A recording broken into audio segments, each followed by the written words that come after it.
My goodness. Thank you, Lani, for opening us up with that little tidbit.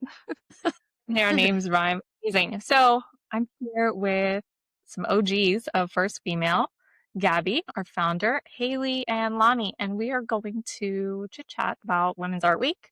First Female, all things First Female. We're going to kind of talk about how we got here, why we're sitting here roundtabling today, what's happening over this 10-day extravaganza, and yeah, what it means to be part of this incredible movement. Because I feel like that word really describes what First Female is all about. And I'll start with Gaby. If she could introduce herself, let us know who you are and how you rounded us all up today. Thank you so much, Bonnie. Thank you for having us. My name is Gaby Viteri, and I am the founder of First Female and Women's Art Week, which is basically what we're going to be talking about today. It's happening March 6th through the 14th.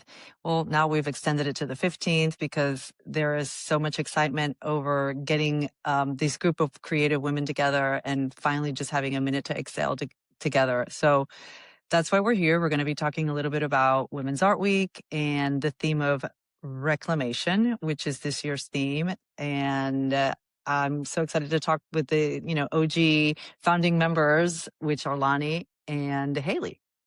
Amazing. So first thing, I feel Reclamation. Where did that theme idea come from? And how did you decide, yes, this is the one?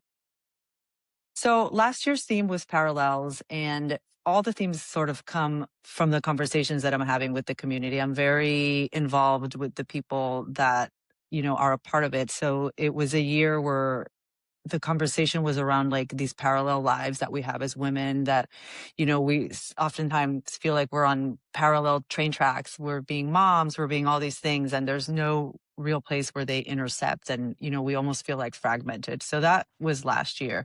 And this year, the conversation was around reclaiming those spaces that have been left behind, that we've had to sort of ignore sometimes, given the fact that we are doing so much as women.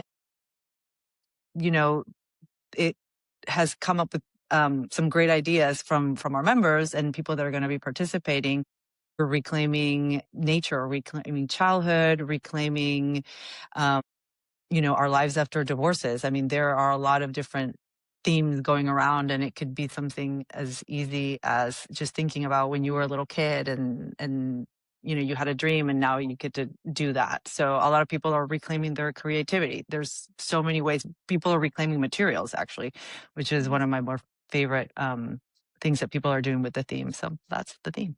Wow, I love that, reclaiming materials. I was, when I heard what the theme was, it was like my brain went in a million different directions, but that was not necessarily one of them that I immediately thought of. And I really love that.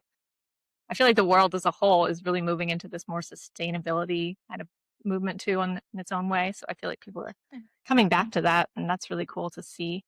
Yeah, but if you think about it as artists are constantly reclaiming. I mean, I've seen Lani reclaim clay all the time.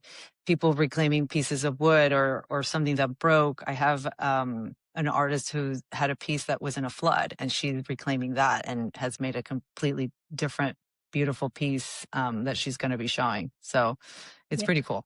That's awesome. Can I ask Hayley or Lani, whoever would like to chime in first, but like what came to mind first for you when you heard what the theme was going to be for this year? To go first? I was like you, my brain went all over the place.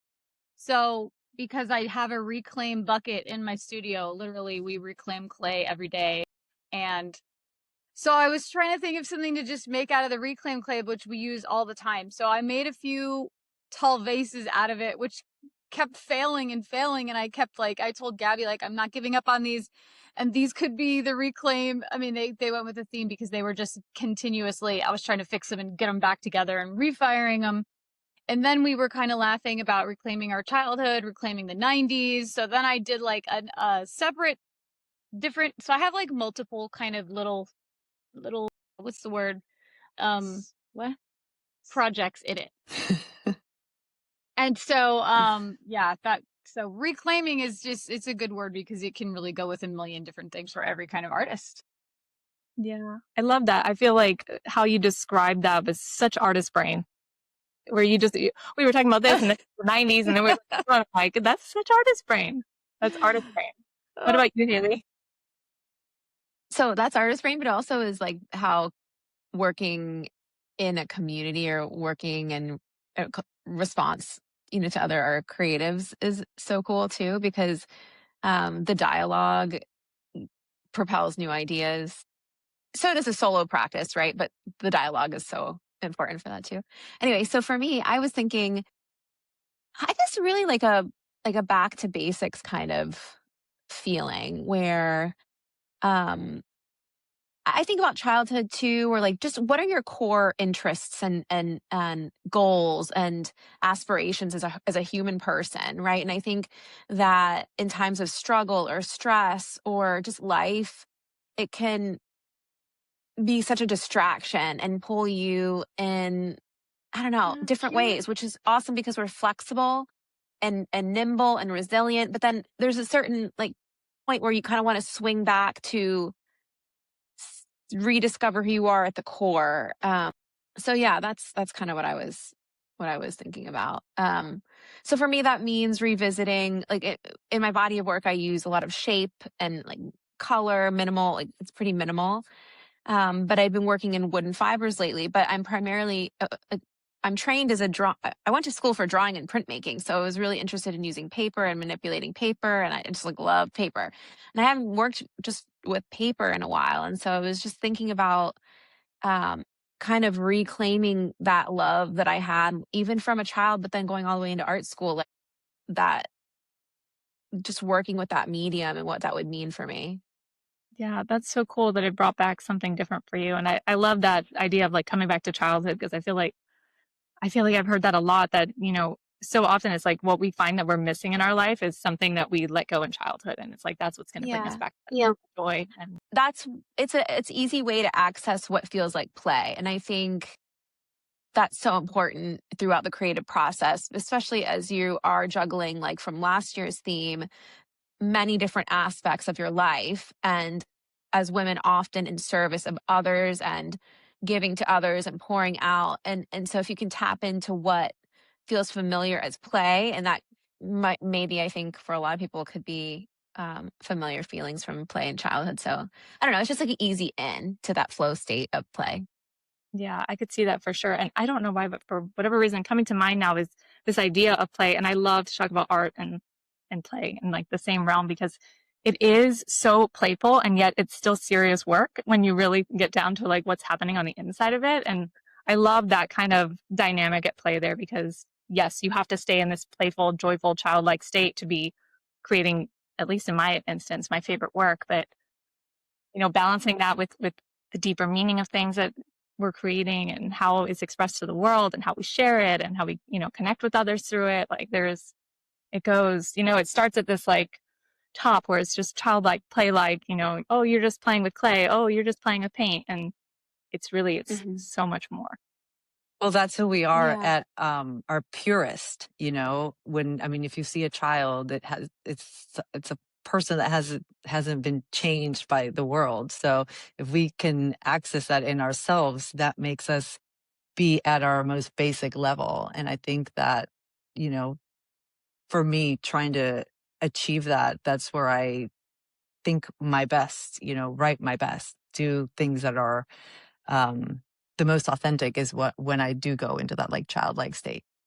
Yeah. I feel like yeah, I love that. What about you, Lonnie? Do you have any thoughts on play and the depths of your work? Yeah, I love to mix wheel throwing and then painting or even hand building. And most people when they wheel throw something and then they just kind of glaze it like with a solid color. But what I was trying to reclaim was that, like Hayley was saying, like being a little kid, not thinking about money, not thinking about a job, just completely for the joy of painting and creating. And it might be stupid, it might be silly, but I'm gonna like lose myself in it and just have fun doing it. And that is not something I get to do that often anymore because when you're running a business and you're trying to make money and like you have different goals than you had when you were little, which is just you're just creating because you just create and that's what you do.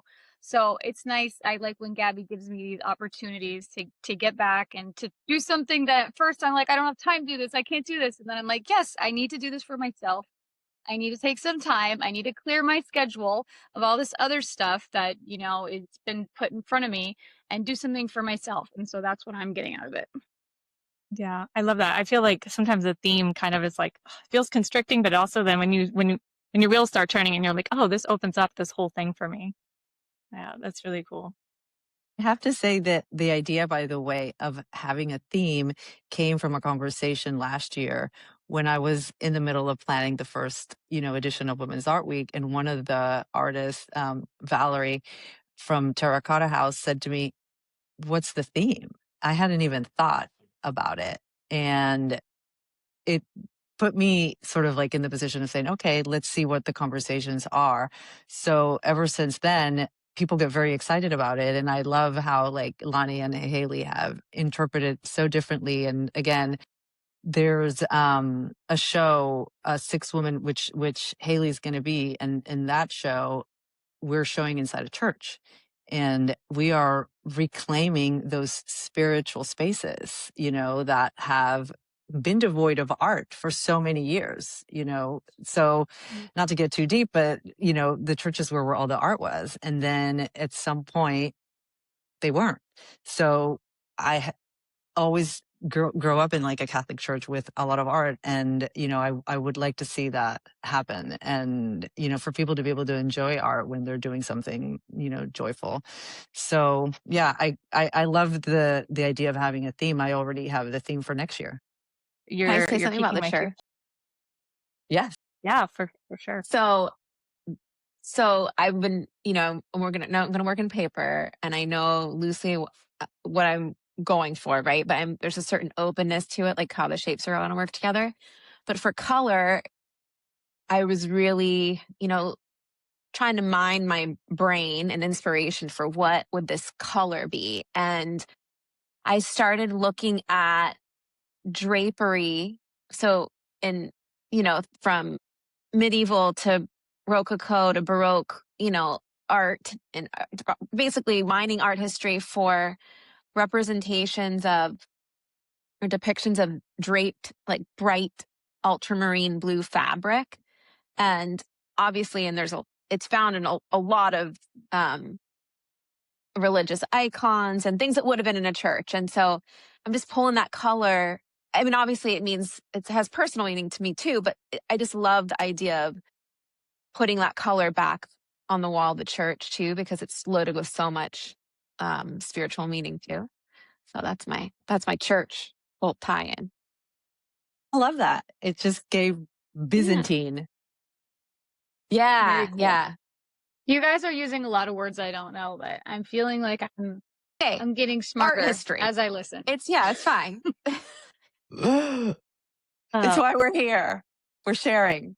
I'm gonna so Lani mentioned this idea of, running a business and all of that. And that of course set my business brain running. And, I'd like to maybe kind of like shift gears here a little bit and talk about what First Female is doing and has done for maybe each of your businesses and how it's supported in that way, because I feel like that is a big draw from my perspective, at least, to connecting in community like this with other women. Do you want me to start?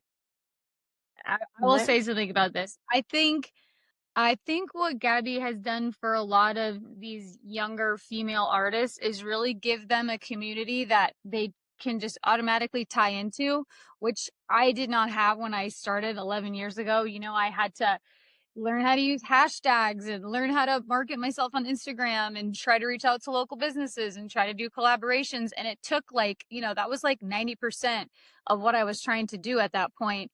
And she's given these younger, people just coming into it, and even people who have been doing it a long time who just maybe hadn't found that yet.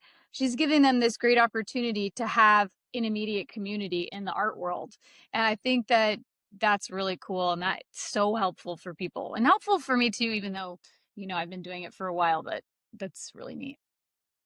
Yeah, I think it's pretty incredible. And I mean, I've been a creative a long time, not necessarily painting, but creative in lots of other ways, and just in my own little world doing it. And like when I found First Female, I'm like, oh my gosh, there's all these women doing like all of these incredible, cool, creative things, and I just didn't know any of them. And they're like in the backyard. Like so cool. And that's why it came about. Somehow I had a realization. I know all these women, but they don't know each other. Let's have an art show and let's have a cocktail party. And then it went from there. You know, now that it's been a couple years, it is really, it honestly really warms my heart to see, especially the younger generations, not that I'm that old, just collaborating. People, especially now that I have the Women's Art Week, like seeing the collaborations that are happening, people, you know, doing art shows together that otherwise would have never met, that met through, you know, just through the meetups in the organization. And a true testament of how well it has worked is that I was able to become hands off, and then the community continued to form itself. And I see people showing up for each other, supporting each other. If someone has an art show, you know, people that met, they come there. So that's why this new iteration of First Female is Women's Art Week. I mean, that's how it makes sense, that now we've created these communities, these micro communities. Everybody kind of knows each other, and we come together once a year to have this big celebration of creativity and women that everybody wants to be a part of and is getting attention just because we're doing it together. I can't say enough good things about my experience personally. Connection with First Female. It's just been, I mean, and I'm very introverted, so I'm not like, you have to like drag me out, but I'm so happy to be able to go once in a while, and that's plenty for me. Um, Hayley, what about you? Like, what's your experience been, and how do you read First Female?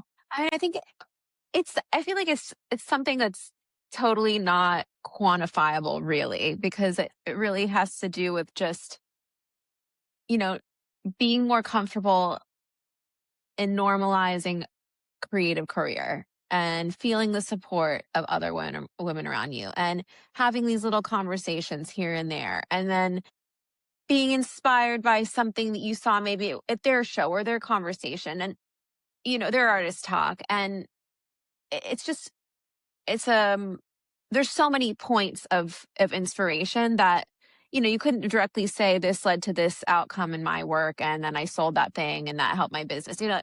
But I think it's just like the general lifting of the quality of life for a creative person is that you want to find a creative community like this. And so, yeah, you can certainly do it all by yourself in isolation, but that sometimes can be really challenging and not ideal. So, yeah, I think it's just a general feeling of we're all doing it together. I've never once gotten a feeling of competitiveness or jealousy, or like it even seems funny to say that I haven't noticed those things because it's so not even on the radar of the vibe that has been, you know, created. Yeah, and I think that is what's so cool about it, is that it extends beyond um you know, a single meetup or anything like that. It's just really creating genuine connection, and then you kind of, it just snowballs into other things and other relationships. Yeah, it's hard to define, but I think um it's just, it's the kind of thing where it's like if the community is doing well, we're all doing well, you know, as individuals we're doing well. I remember when somebody said that I was a cult leader. They called it a cult. It was, they're like, oh my God, we're in this cult. And I'm like, call it whatever you want, you know? I mean, because here's the thing, if that I don't know. Because someone people is were being so happy and intimidated by, excited. I know. Well, I think that is kind of telling, but also sad in a way, because it's like a group of women, diverse group of women of all ages and backgrounds getting together just to support one another should not have any weirdness about it. Or, you know, like, like, come on. Just have to fight for I that thought it too, was I guess. funny. I just, you No, know, it's we fun, have to I fight for guess. everything. We have to fight for You have to fight for everything. everything. I don't know. I can proudly say that I'm not just the president, I'm also the hair club client, you know, because that's sort of like that joke from the 80s. That for me, First Female served, yes, I saw this, you know, niche moment and this need in it just in our area for something. And the big surprise was, oh, I needed it too, you know, and then coming out as an artist afterwards, not before, was, a big surprise. And I don't think it would have happened without having the community to support me. And I mean, it is an amazing surprise to me. I couldn't be happier. I mean, I have literally sitting in front of me the two people that have been the most supportive for me and in my art career. I mean, there's my, pottery godmother, and then there's, Hayley, who has to listen to my babbling and get my texts at 10 a.m. Is this too goopy? So it doesn't exist. My creativity doesn't exist without other people I mean, it exists, but it could just be in a vacuum, and I could have it alone, and having the people to be able to experience it with me makes such a difference. It just makes such a difference. It's like, who wants to be alone? But isn't that with anything, like you want to witness to your life? You want to witness to your life, and there isn't any differentiation between your art making in life. Like I think most artists would, or creative people would say, like, it is one and the same. And so to be able to have witness to that, that's what really we're talking about. Right. But I don't think, and that's where I sort of talking about business brain or whatever or just, whatever. It was like, I saw the need, and then I was like, let me create this, because you're right, Hayley. Yes, we all need community for everything. I mean, look around, we have a bunch of different communities that we all belong to, but I just didn't see that in the creative world. I didn't see that, like, at least not here locally. So that's what was the thing that led me to it, is like, how do we not as women have this? How do these women that I know not have this? Like, why don't they know each other? Why aren't they having these conversations? Why aren't they working together? They, I don't know. It was like matchmaking a little bit. Question, Gabby. I know at some point, I feel like you mentioned to me that you owned a gallery, or you curated a gallery at some point. Could you speak to that experience and how that kind of impacted this sort of offering? That was the point of departure. So I did have a gallery in City Place years ago, and one of the things I started doing was curating different experiences. And the first one that was truly mine and had nothing to do with the work that was at the gallery was an art show where it was right around March. I think it was March 22nd, and Hayley was a part of it, and Lani was part of the programming. And it was like this idea that, wait, we have never had an all-female, all-local art show. Let me just do it.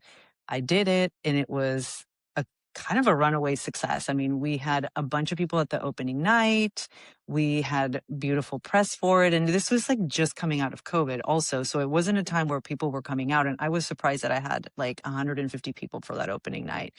And the show was called First Female because it was sort of like a cheeky way of saying, this is the first time that, that we've had something like this. And we, for the month, being as intense as I am, had every week different programming to get people to come in the gallery, different artists. Lani was one of them. I had Megan James doing live painting. And that was really the point of departure for the group. When I closed the gallery, people were coming to me saying, like, why aren't we still not meeting up? Because I had these, again, cocktails and conversations. And I'll never forget the people that came, I'm still friends with, for that first time. I said, okay. And I called, the usual suspects. And I said, do you guys want to do this? I want to do this First Female as an organization. And it's been something that, has evolved, and I have to be very involved in it so that I can see where things need to change, what the community needs. At one point we had 250 members when I was doing membership, and I stopped the membership because I switched gears when that wasn't necessary. And that's why I have my ear to the ground at all times, because I want to make sure that the people that we're serving and the community at large are having sort of like whatever is the next need. And as Palm Beach County changes so quickly, how are we going to meet whatever's like the next need? And that's where Women's Art Week came. it was something that was missing and something that I wanted as a curator. There's some selfishness in that. I wanted to have the meetups, so I had them, and now I want to have a women's art week here in Palm Beach County that is like a female art basel. That's sort of like the goal, and I couldn't be surrounded by better people. I love that you're like, I want it. It's mine. Yeah, Um, claimed. yeah. Yeah. I love that. I love that. I'm curious what kind of feedback you initially got when you went more public with this. Like, did you have any like questionable feedback? Was everybody happy? What was that like? So everyone was like so embracing the concept, right? I only had one person who was like a defector, and they came to my first party that I threw, and she was kind of started talking badly about women. And I think I remember having this conversation with you, Hayley. She was in my kitchen talking about how in her life and in her experience, everybody's coming after her and all the other women and blah, blah, blah. It was like not a nice conversation. And I sort of looked at her and I said, I appreciate what you're saying. This is definitely not the place. And I've never had that experience. I mean, if you don't get that, then maybe this is not the community for you. Never saw her again.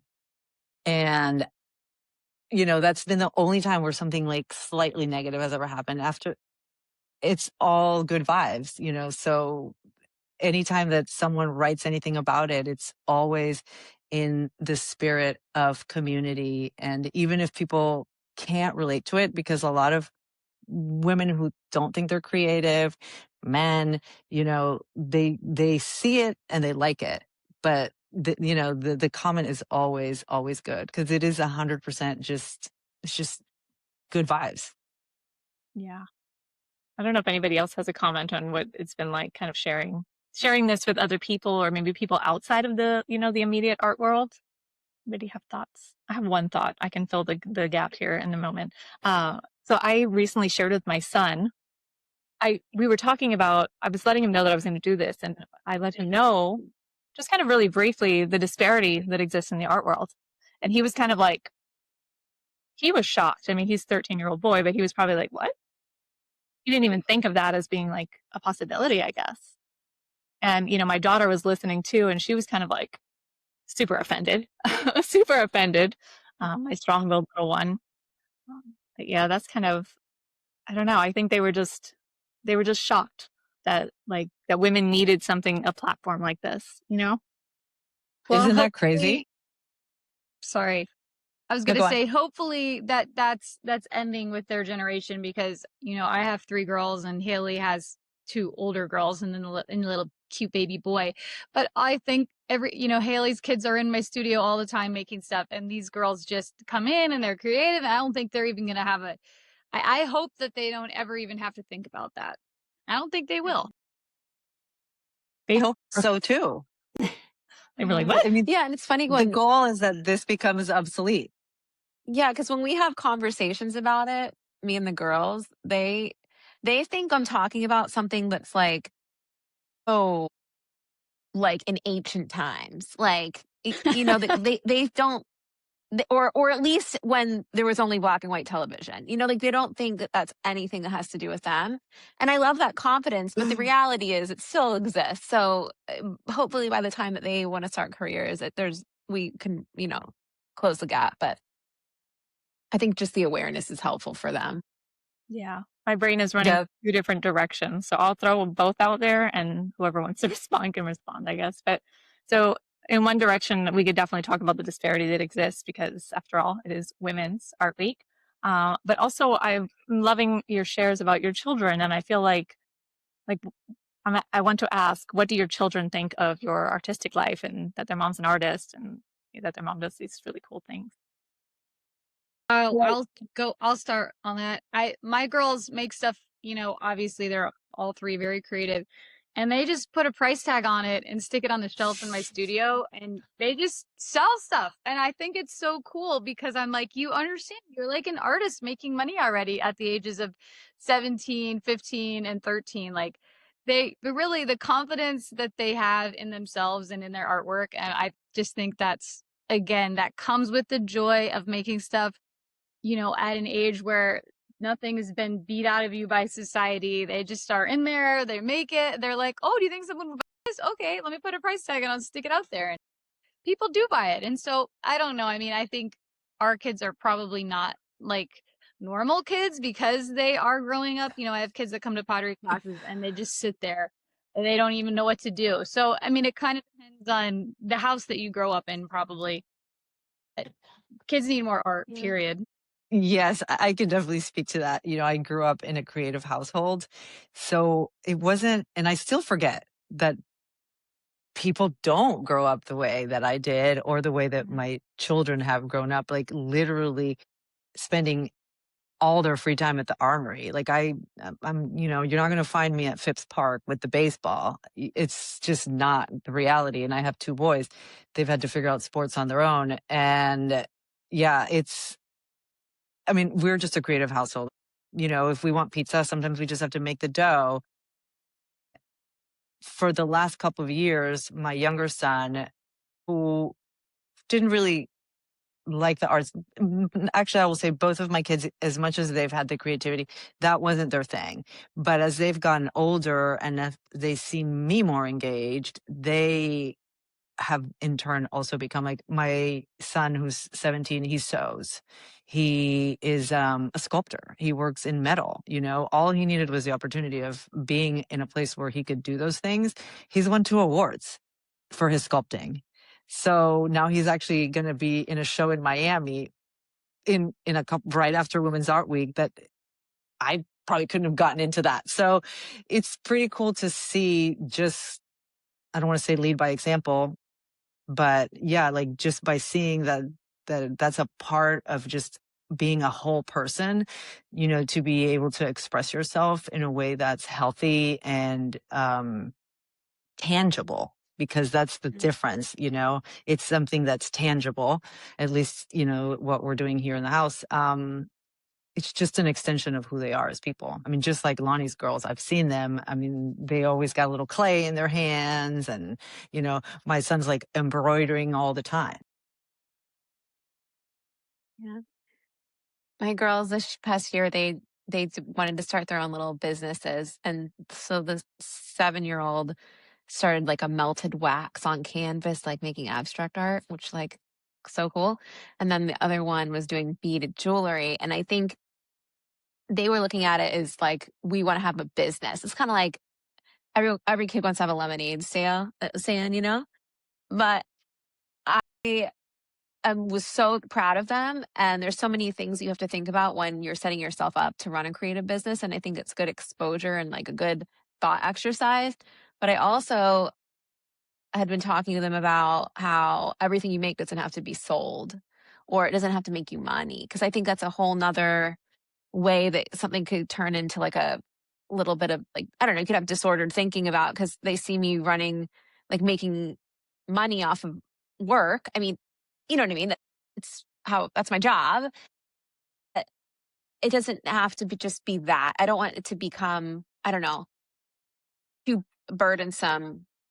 Does that make sense? Like, I still want them to be able to have joy and just make things and not to impress anybody else or make a cent. Because it's not time for that yet. Even though I'm still taking them to the craft sale, like, craft fairs and helping them set up and supporting it. But, it's just something to think about when we're doing it. I told mine they better start making like at least $5,000 a year and pay for rent in the house. So Hayley, you and I are on opposite. Your kids are a little older though. Yeah, they can do that.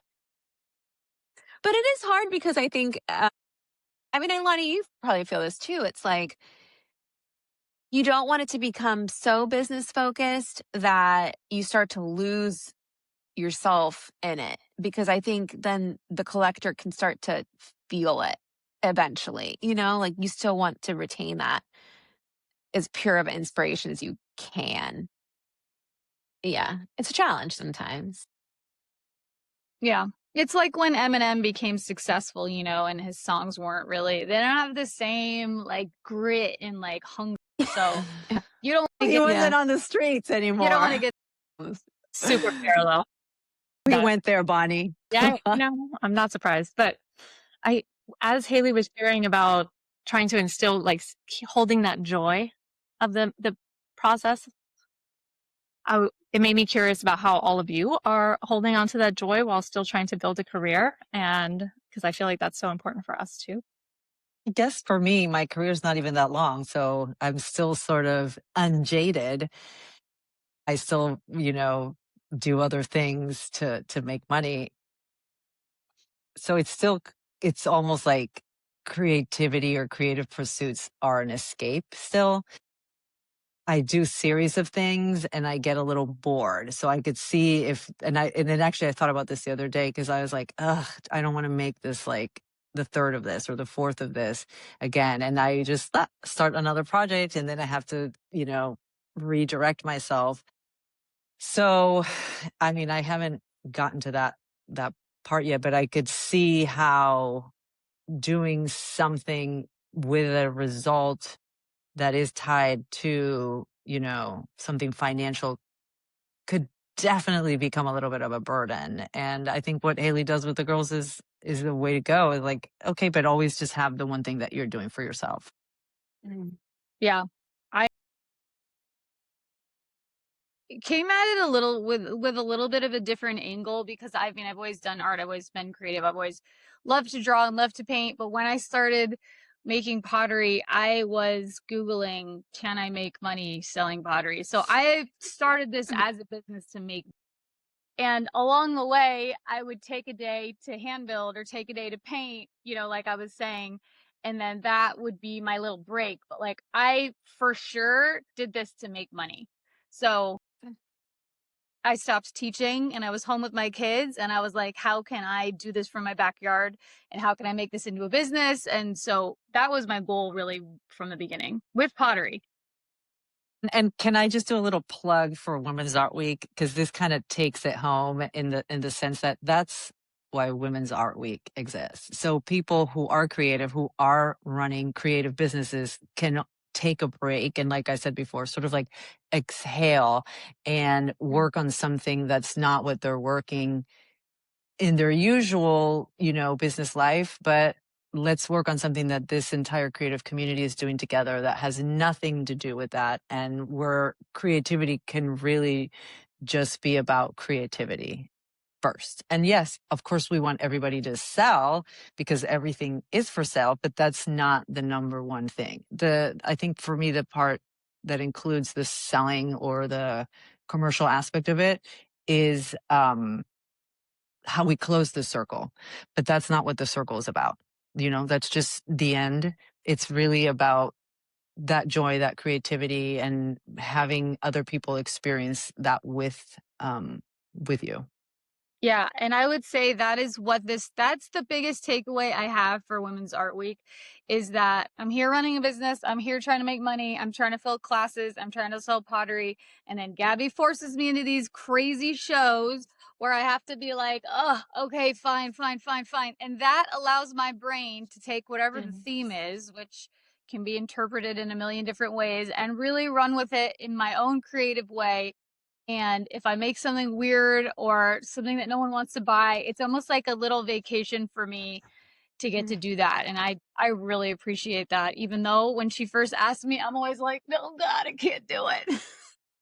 But I love it. Yeah. And then when I went to the studio last week and she was working on it, then she couldn't stop. Couldn't stop. I feel like that's always how it goes for me when I'm like trying to get pulled into something. And then once I'm in it, a like flow state takes over and then you're like, don't bother me. I need uninterrupted hours, My goodness. Yeah, my bed right now is kind of pathetic. There's paint here, plates here. I've just and I remember because my grandmother used to paint ceramics and everything was overtaken by her little area. She didn't sleep. She was older and she didn't like sleeping in a bedroom. She slept in her den. So she had her sofas and everything was just overtaken with like paint. And when I walked into my room today, I had a moment where I was like, "Oh my God, I've become my grandmother," which I'm happy about, But it was just like I never would have imagined that I would live in such a state of disarray when I was creating, and it forced me to clean. But yeah, it was a little dire there for a minute. Sounds like the dream. Sounds like the dream. Oh my goodness. Is I there think, oh, oh, go ahead. for me, I think it's just really noticing, which is funny because I've always thought that. Uh, then Gabby and I are doing Artist Way right now.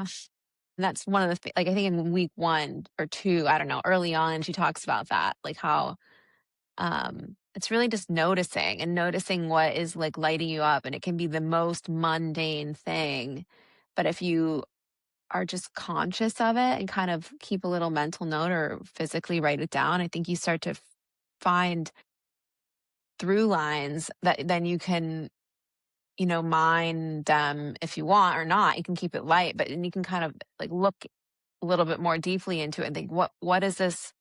Why is this really interesting to me right now? Or what is this making me feel? Or what does this bring up from my past that seems like a parallel feeling? And, it's just like a lot there, but it really it all starts from the simple act of noticing like what's giving you, a little energy in your everyday.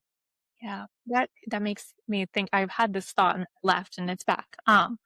The idea of like the energetics of art. This is something that I've been really curious to have a conversation about, and that is like the way that we feel when we're making and the way that it lands for other people. Like because of the way that we felt when we were making it. Do Yeah. you think to share on that? I'll go. Yeah. What I make, everything that I do is basically an invitation for people of to take a step into my vulnerability and to have a conversation and, for them to walk away and say, that was interesting. How does that come up in my own life? We are all connected. We all have shared experiences. And, I feel like it's, you see it in film, you see it in books.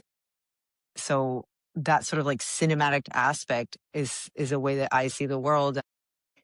I think that for me, there's a narrative that's very autobiographical because that's where I find the commonalities with even anyone, the person walking the dog. And so my work is an invitation for that. It's actually so that it can be almost a performance of receiving by the other person. Yes, it's about me, but I think there's always like that aspect that this is going to be, like cinematic, like a movie or a book, like be received. It's not meant just for me and me alone.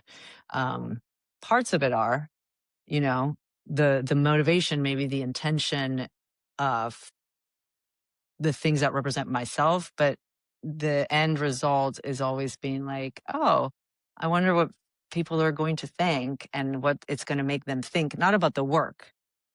Forget the work. It's what is it going to make them think about themselves and their lives or how they're going to find something in common with it. Because I feel like we have more in common than not.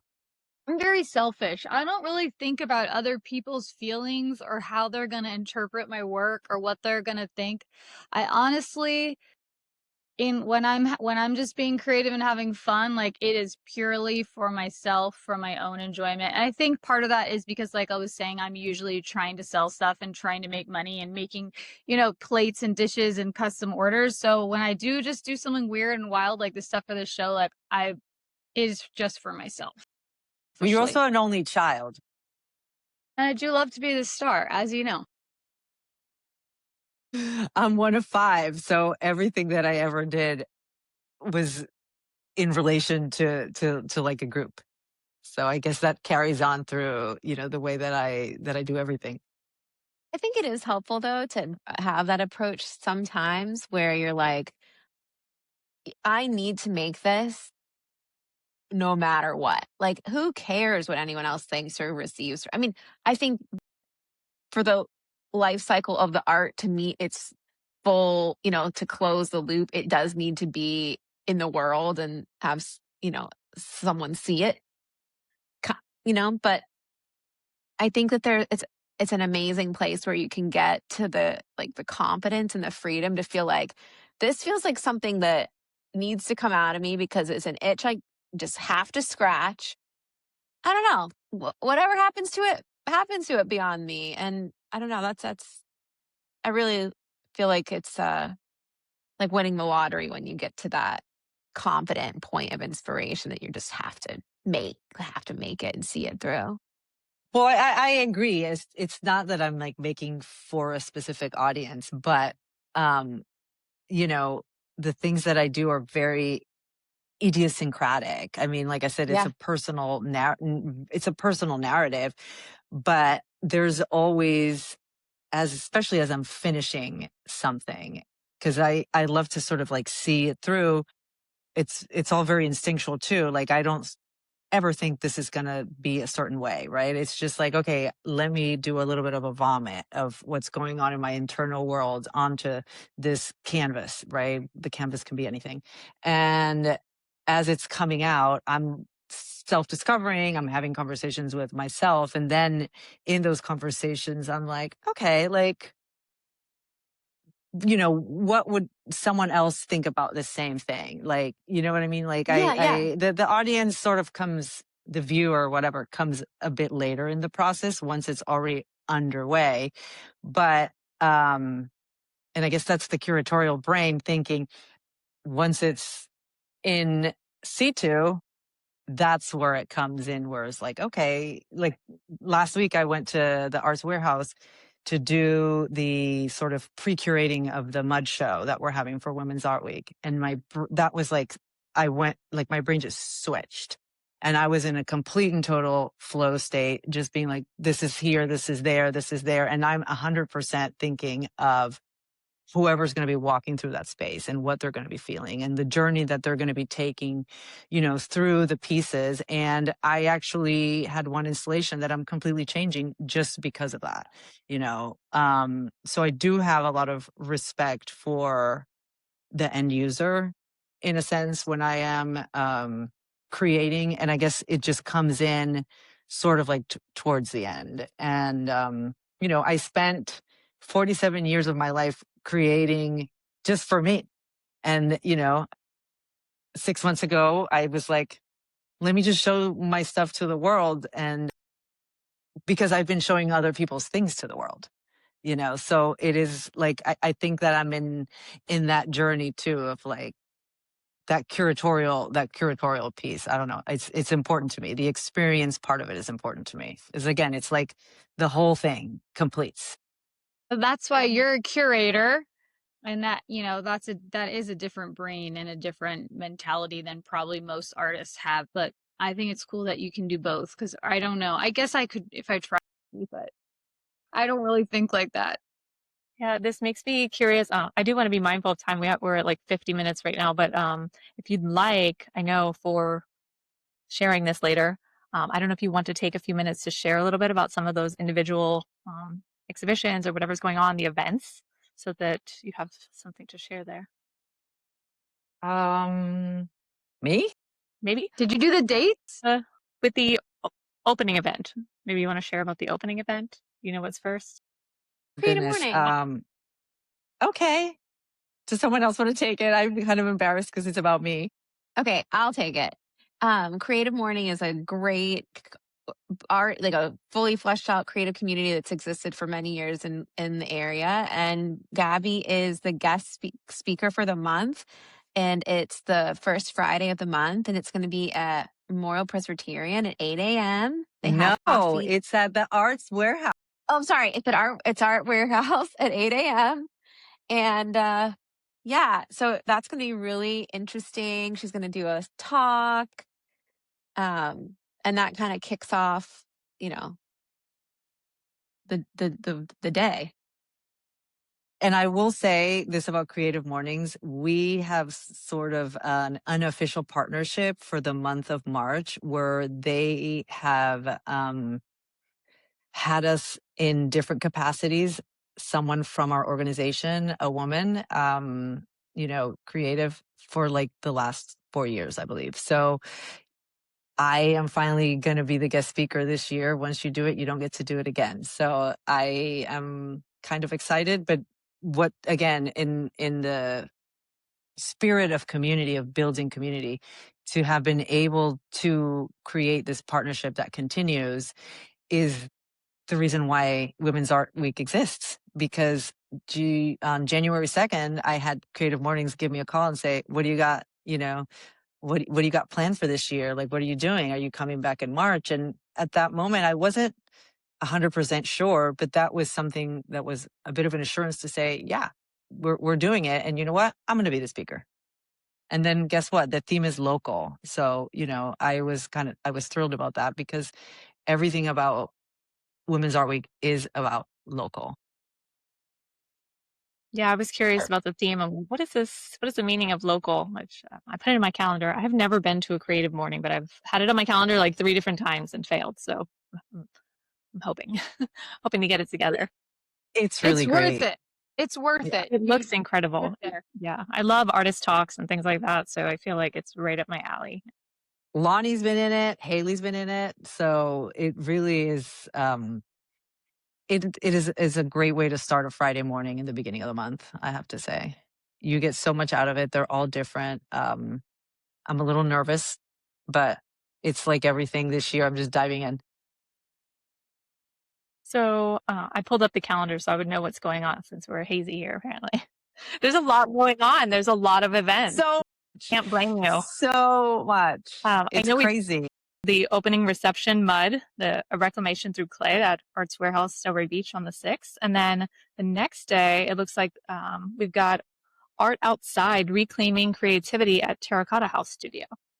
So I want to talk about that because I'm very, very excited about that particular exhibit. So they are actually doing works in progress. Ooh. It's unfinished, and they are reclaiming playfulness and working outside and not necessarily having something that is finished in order to show it. Like, why do you have to hide the process, in a sense? So I am so excited to see things that are in progress. I think there might even be some live art going on. Valerie does an incredible job. She's an amazing creative, and her studio is a gem here in Palm Beach County. So I can't wait to see what she has for us. And to see something completely different, a completely different concept, because, you walk into an art show, you're expecting to see something not in the process. So, for creatives, we love to talk about our process. And now we're going to actually get to see 4 different artists, different processes. I'm very, very excited about that. That is awesome. That sounds so cool. I had no idea that one was going on and that it was around works in progress. That's so cool. Let's see. Then we have a makers market, City Place West Palm Beach going on. Right. We've got another returning partnership that we're excited with. And then the Muse Exhales, an opening shamanic prayer experience at the Mountain Space Gallery. It looks like there was a couple events at Mountain Space. Yeah, so we have a group from Miami, which again, so excited that this has reached as far as, south of that is. And they came and they said, we want to be a part of this. We've been watching. They're a great, talented group. So they're going to have 3 events, actually. Wow. With their show. Yeah, that's at Mountain Space. Very cool. And then the big opening reception reclamation group exhibit at Memorial Presbyterian, which I believe we touched on, but I don't think we really talked about the art that would be there. Well, Hayley's art's going to be there. It's only 6 big pieces. And we're going to have another experience about reclaiming our softness that is going to be led by a yoga teacher.